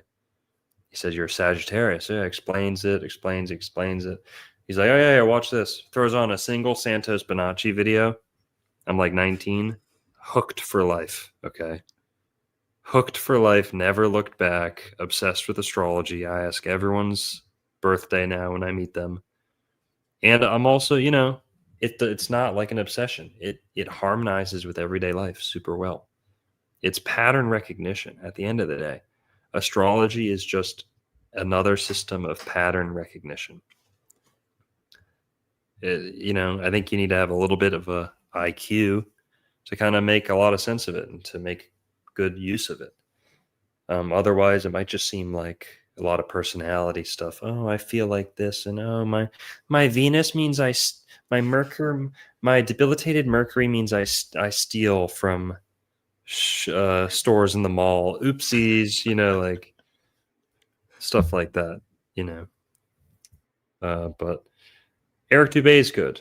What do you think, Merlin? Merlin's a great resource too. I mean, Merlin has some good stuff about astrology working with geocentrism, Polaris, the North Pole, and how, kind of, you explain it, Yeah, well, Dubé is what convinced me as well. His proofs are so great. And like if you go to watch his content, don't get offended, because if you go watch like the video, the top 20 proofs Earth is not a spinning globe, proof number 1 is common sense. And at first I was like, what the but then like the more you learn about it, it really is, man. Like my favorite thing to say is that every single heliocentrist is going to live and die without seeing the moon rotate. Why? Because the moon doesn't rotate. It's not moving at such a perfect angle that we just can't see it rotate. It also looks nothing like a rock. It behaves nothing like a rock that we can experiment on. So like everything about heliocentrism, when you really start breaking it down, requires faith. Oh, you never seen the moon rotate, but you have faith that it does? Cool religion, bro. No, thank you. But yeah, like when it comes to geocentrism and astrology, I think geocentrism and understanding the shape and like really just the nature, more of the nature of the realm, is so important to understand how and why this all works. I didn't even care about astrology until I learned about the Earth. And then I was like, whoa, if that's what Mars looks like, I don't know if you see behind me, I own a telescope. One of my big pet peeves is like, oh, none of you guys own any telescopes. And it's like, bro, like, do you think zooming in on the moon is going to make it rotate? I don't think so. I've still not, you know what I mean? Like, it doesn't look more spherical. If every time you see the sun in the sky, you see a circle. And again, astrology is the study of the circle of the heavens. God reveals himself in circles. In the backdrop on this stream right now, Longo has the star trails around Polaris forming circles. So it's all there. And we mentioned earlier that, the circle and the pole are everything. So yeah, I'm sorry if that was a rant, but I feel very strongly about this topic, that it's so important. And to mention earlier, we were talking about, you mentioned the plane of inertia. Taurus is the first Earth sign. It is fixed Earth. And to my best guess and what I can figure out, we live on the plane of inertia, as Longo was saying, inside a Taurus field, fixed Earth. So even if we're not inside a Taurus field, technically, the Taurus field represents the properties of Earth. You have a dome separating the waters above, the waters below, and a plane that is livable, that is inertia. So, if you're going down this rabbit hole, man, just know that every explanation for why things work has an alternative, more reasonable and better explanation once you start understanding geocentrism and the true nature of the plane that we live on. My humble opinion. I'm gonna land. Yeah, totally. Juan is in the chat, guys. Good to see him. Shout out to Juan Ayala from the One-on-One podcast. He says the moon is a holographic projection made out of cheese. Correct. Yeah. Shout out Juan, guys. Go give One-on-One a subscribe if you haven't already. Rob with another $10 says we can use the Zodiac to figure out our exes and visit the RTTL settlement. What's RTTL? Do you know what that is? Return to the land. Return to the land. Return to the I don't know white? how I got that, but that's return to the land. Is that like the white supremacist movement? I think it is. Yeah, it's like the white Oh, yeah. settlement up in like the Ozarks or so. I don't think it's the Ozarks. That's where the bears are, but it's somewhere where they're like, yeah, it's like 80 Yeah. people, 80 white people living together. I want to say that they're cool and based, but they're probably just a bunch of LARPers who like sacrifice beavers in the middle of the night and stuff, you know, pagan LARPers. They do utilize, what is that legal term where it's like the it's like a pact you can enter. I'm blanking on it, but like knowing at least how to do that is, I think, very cool and useful. The frick, sorry, I'm blanking, but they're at least legally and lawfully have some good gravy. Okay, I don't know anything about them at all, so forgive me. Yeah, thanks, Rob. Appreciate that. Let's get back to the elements. We're looking at the air signs: Gemini, fire, air; Libra, earth, air. This one makes a ton of sense, guys. Libra is also not necessarily a higher nature and a lower nature, but it's in between two halves, right? Libra is, like we're saying, Virgo's on the verge, one half to the next. Libra's the balance, because it rules the second half. And that's the sign that balances the first half of the zodiac with the second. Balance, it's earth. You need to be grounded, right?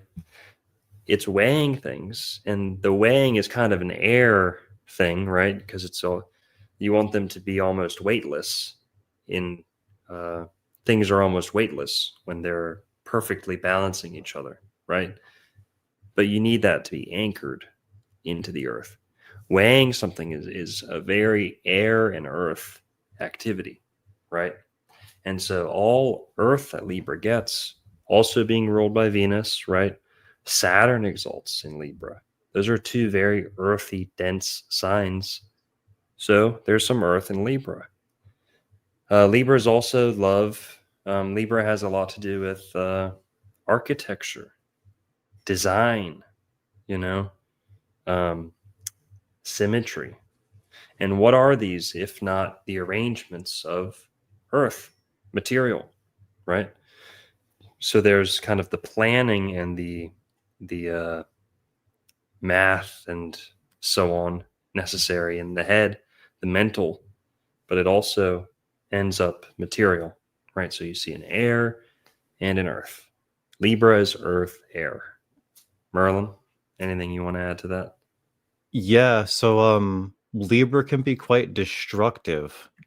And Libra rules, all moving air. It's cardinal air. So think like tornadoes, hurricanes, and that of course is peak hurricane season in the northern hemisphere. And it's like that moving air can be as destructive as moving earth, right? Like the strongest moving air has the ability to really move that earth. So, I think that ties it together, I think. Mm-hmm. Totally. Air, earth and air. So Libra's earth, air. Now we get to a fun one and an easy one, and one that will help a lot of people not be confused, right? Because this one's just confusing if you don't know the sub-elements. Aquarius. Why is Aquarius Aqua? Well, there's rain at that time of year in certain spots on Earth, but it goes one step deeper than that. Aquarius is the water air. There you go. That's all it is. Very simple. Sub-elements explain it away. You have water, air. It's very flowy, right? The symbol there, it almost looks like waves on the surface of the ocean. Air and the water. Air makes waves, water makes waves. That's what they have in common. That's what's being highlighted by the glyph for Aquarius. The 2 waves. You don't know if they're heat waves, air waves, radio waves. Aquarius rules all these things. Radio waves, right? Spectrums in general are ruled by Aquarius. Anytime something enters Aquarius, there's a science made about it and a spectrum assigned to it. Gender studies, right? That's LGBTQ. That's all LGBTQ. Weather is kind of a Gemini thing. It's also a little bit of an Aquarius thing. Temperature, light, frequency, spectrums. You see a lot of spectrums with Aquarius, right? And the radio is a big Aquarius thing. Talking ear to ear with someone is Gemini. Talking over the radio, talking large distances, that's Aquarius.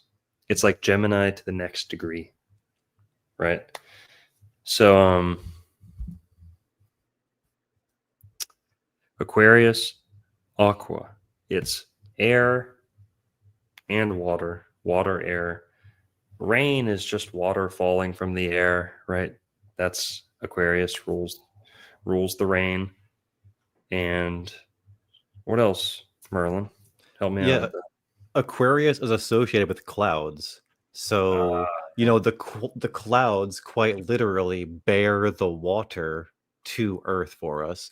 So, Aquarius, there are so many obvious connections. And look, like even the symbol for Aquarius looks like both water waves. It could also be clouds. It's both. It has aqua and air in it. Aqua Aries.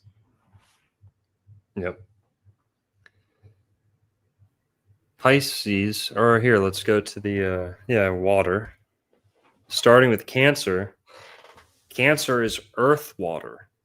This makes tons of sense because Cancer is one of the densest signs. It's very earthy, but without the sub-elements, you don't really know why. The sub-elements explain how, even though Cancer and Taurus are both ruled by the moon in a way. Cancer is primarily ruled by the moon. The moon exalts in Taurus. So they have this moistness in common, this humidity, the wetness. Take it easy. Sorry, ladies. Didn't mean to get you all flustered there, but I said it. Moistness, okay? Cancer has an earthiness to it. It's dense. It's denser than the other water signs. And it also has a lot to do with motherhood, just like Taurus, and fertility and gardening and the green thumb. What do you need to garden and, all that? Earth and water, right? Now, Cancer represents women too, like the mature woman, the mother. How else can we say this? How else can we connect earth and water, Merlin? Well, we got 2 super chats we can get to in a sec, if that's cool. And then for Cancer has the moon. And so the moon is the mother, and Jupiter exalts in Cancer, right? The moon rules it, Jupiter exalts in it. And it's associated with fecundity and reproduction and fertility. So, God put us here. He said, be fruitful and multiply. And that is, we create with our earthly flesh, we create more spiritual beings where the moon rules, like the Cancer rules the family. You want to grow your family like a Cancer. And again, like that's why like the modern association of the word Cancer, like how many people have you heard like, oh my gosh, I'm a Cancer? Yeah, I'm really horrible and annoying. It's like, no. Cancer is not necessarily bad. You're like obviously getting the disease Cancer, no bueno. But the sign Cancer is very good, very protective, and completely associated with water and earth because it is that earthly fecundity that is probably the most prominent aspect of Cancer. And there were some good super chats, unless you wanted to keep cooking. Yeah, thank you. Rob with another $10. PMA Merlin, Private Membership Association. And some Christian, some pagan, most not from Arkansas. So So no beaver sacrifice. All right. Well, good on you then. Yeah, learning about PMAs is extremely beneficial. I know another content creator, like, you can hire a doula to give birth at home rather than go to a hospital with a PMA, right? I know a lot of people are waking up to the fact that hospitals are no bueno. So, like, learning PMAs is extremely beneficial, in my humble opinion. What is that? Is And it like Dollar Shave Club? no, it's like No. you and I are going Oh. to enter into a contract together, and like, it's like how you can sell raw milk if it's not legal to sell raw milk. It's like that kind of shit where it's like you can Yeah. work outside the legal system. I know it's a joke. I'm sorry, but yeah. Yeah. No, that's the perfect analogy comparison. Well, thank you, Robbie. And John Sup, the $5 says, "What up, Longo?" Oh, here we go. John Sup, I hate to do this to you, man, but did you not read the disclaimer on all my videos? All pronunciation princesses must wear the talking tiara when addressing the good doctor. Okay. So anytime you're going to correct pronunciation, you have to put the tiara at the beginning of your message and at the end of your message to let me know you're wearing the pronunciation princess tiara. Okay. That's not really a pronunciation issue, but same shit. Who cares? Libra, whatever. That's feminine, masculine, doesn't matter. I think he not just dropping gravy. No, he is. I'm just teasing him. Okay. I'm just teasing him. But yeah, he corrected me. I was wrong. He was right. Oh, my apology. Okay. He was right. I said Libra means book, and then I said library, which is true. Library is the same root and the same Latin root. I said Latin, not just Spanish. But yes, in Spanish, Libra means pound, Libro means book, and Libre means free, right? Liberty. Yeah. And that's why we abbreviate pounds LBS because of Libras, the scale. Yeah. So all right, we got Cancer, Earth, Water. Very dense, motherly. Cancers really put on weight really, really easily. Cancer is like almost always the fattest sign. No offense. We love you guys. Taurus and Cancer put on weight real easy. Lana Del Rey's a Cancer. Cancer makes weight look good too. Cancer wears their weight the best. So we'll say that too. But Lana Del Rey's a Cancer. All the famous fat people are like all Taurus and Cancer. It's pretty funny. Lizzo is a Taurus. Whatever. But yeah, Cancer, multiplication, swelling. That's why Cancer, like Merlin was saying, the commonality between Cancer, the disease, and Cancer, the zodiac sign, multiplication. That's it. Signs that are multiplying too much. Cancers have the most kids. Crabs, Cancer's the crab. Crabs have, I think, more offspring per parent than I think any other, or at least more than most animals for sure. Like one mom can have like a fucking million babies, right? Stuff like that. So, okay. Cancer, very dense, voluptuous, okay, very earthy, curvy, dense. Scorpio, this one's going to be very intuitive, very obvious for people. Fire, water. Just like Capricorn has this fire, and no, you could never put your finger on it before until we kind of scrape the surface with the sub-elements. Scorpio's the same way. Scorpio has a fieriness to it that no one really is able to explain. Yes, it comes from Mars. Mars brings fire. But why is it different from the other water signs? The sub-element is fire. Scorpio, fire, water. kind of like alcohol, right? Kind of like addiction, extremes. Scorpio rules dependencies and things like that. Abusing. Scorpio rules abusing things, abusing substances and stuff like that. Overindulging can be a Scorpio thing, just like Taurus. You see them on the same axis. But Scorpio is fire water. So there's a burning in Scorpio. And like we said earlier, that's where you get words like steam. Scorpio is a real sexual sign. So people say steamy, right? Well, why does steamy mean that? Scorpio, fire and water mixing together. It's like the most masculine element and the most feminine element clashing. So you have steam and you have mist. Very steamy sign, very mystery sign, mystique, right? All that mistress, right? Mystery, mistress. Fire, water. You want to add to that, Merlin? Sure. So, Scorpio is associated the sign most with sex, right? Yeah. And when like the moment of consummation is like fire, it's a lightning strike, and of course Mars rules this. So the fiery planet rules Scorpio. So we have that double whammy, and then the fiery act of sexual reproduction, of course, trining Cancer, so like there's also that connection too, if we're getting into aspects. But yeah, just talking about the elements,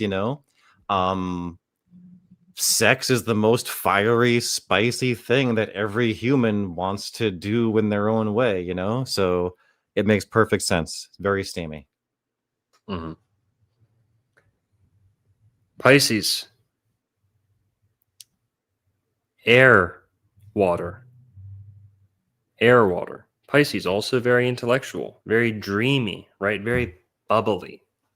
Scorpio or Pisces, whenever I talk about Pisces, I'll say they're shy, they're kind of sensitive, they're, and a lot of people say, well, I know Pisces and they're very hyper and they're very, eccentric. And I say, I don't know. Compare them to other people and you'll see it's not a fieriness. It's not an agitated excitement. It's a bubbliness. Pisces who have like an upbeat, positive kind of sparky energy, spunky, right? It's not fire. It's bubbly. Pisces tend to be bubbly. The ones that are more extroverted and outgoing, very bubbly. What's bubbles? Water and air. That's bubbles. And also you have the surf. You have the foam of the sea, right? More bubbles, right? Dreams, when you're thinking deeply, don't they show those in thought bubbles, right? Kind of a Gemini thing too, I guess, thinking, but yeah, you want to add on to that, Pisces with air and water, the intellect, poets, so many great poets and come out of Pisces. And so, yeah, what do you think? Yeah, their heads can be in the air a little bit. Pisces, as you've pointed out previously, is associated with, psychic, and also just pensive is a Piscean word, and Pisces people can be very thoughtful. So, and again, all of that has to do with the mind, which is of the air element. So, I mean, air in Pisces, makes perfect sense as a sub element for a lot of different reasons. Yeah, and like fish, what are fish all about? They turn water into air, right? They breathe water. Like it's pretty crazy. Lots of fish jump into the air. Zero fish jump into earth or fire. That'd be a suicidal fish, but they jump into the air all the time. Yeah. They're very comfortable there. Great point. Now, guys, we wanted to keep this to around 2 hours. Most of my live streams are like 2 hours. That was pretty perfect. We got through that's all the elements, right? That's all of them. We went yes, through sir. all 12. Let's see. Yeah, water's the last one. And then here's the final graphic showing all of the sub elements if anybody wants that. And like Longo was saying, there's a harmony, right? It goes for the elements, it's fire, earth, air, water. The sub elements, not so much, but they do make sense.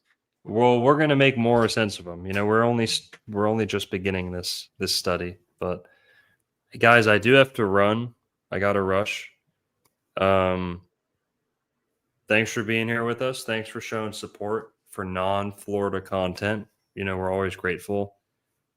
Please go subscribe to Mike Merlin. It's just Merlin, his page. But what's your username tag? It's Wise Wizard Merlin. That's Wise with a Z. Thank you very much, by the way. Yeah. Boom. There we go. Okay. Yeah, so Merlin is like the channel name. And then if you want to like keyword search it or use his tag, it's Wise, IZE, Wizard Merlin. Hang on. Share the screen here in a sec. Guys, make sure to go subscribe to Merlin here. Lots of great stuff on his own. You can hear him talk a lot. That's all his own stuff on there. Yeah, great videos. Piety, that's a good one. That's funny. April 1st, lots of good stuff. And then also, guys, we're streaming this to my second channel, which we're going to try and keep more like astrology. Oh, there's this other Dr. Longo. Fuck, I forgot about that. What the heck? Yeah, this guy's famous. He's like a longevity expert too. Oh, okay. Yeah. Pretty cool. But guys, you know me. I never ask for subscribers, ever. I've never asked for a single subscriber on Old World Florida. Ever. Not a single one. That's why all these other channels blow dick hole. They're always begging for subscribers every single night. They're like fucking poor friends who smell bad and are like, can you pick me for your soccer team? Hey guys, don't forget about me tomorrow. Don't it's very beta. Subscribe if you want or not, whatever. But if you're subscribed to Old World Florida, I am going to ask for this. If you're subscribed to Old World Florida, if you like subscribing, please go subscribe to my other channel. That's all I'm going to ask for. If you're going to subscribe to one, if you like this stuff too, please go subscribe to my other channel. That's all. And it pains me to ask that, but if you didn't know it's there, now you know it's there. Okay. Guys, I do got to run. My cats are at home and I've been away for I've been at work for way too long. I've been at work all day. Mike's got a whole life too. He's got a job and a life too, of course, but I do have to run. I hate to cut it short. Merlin, you want to close with anything? Thank you very much for everything. Thank you to the chat. All glory to God. I'm going to put the link for my second channel in the chat. It's on screen. My second channel is Dr. Narco Longo. That's it. All right, guys. Closing off here. Everyone have a good night. Welcome to the casting couch. Sorry, hun. You didn't get the job.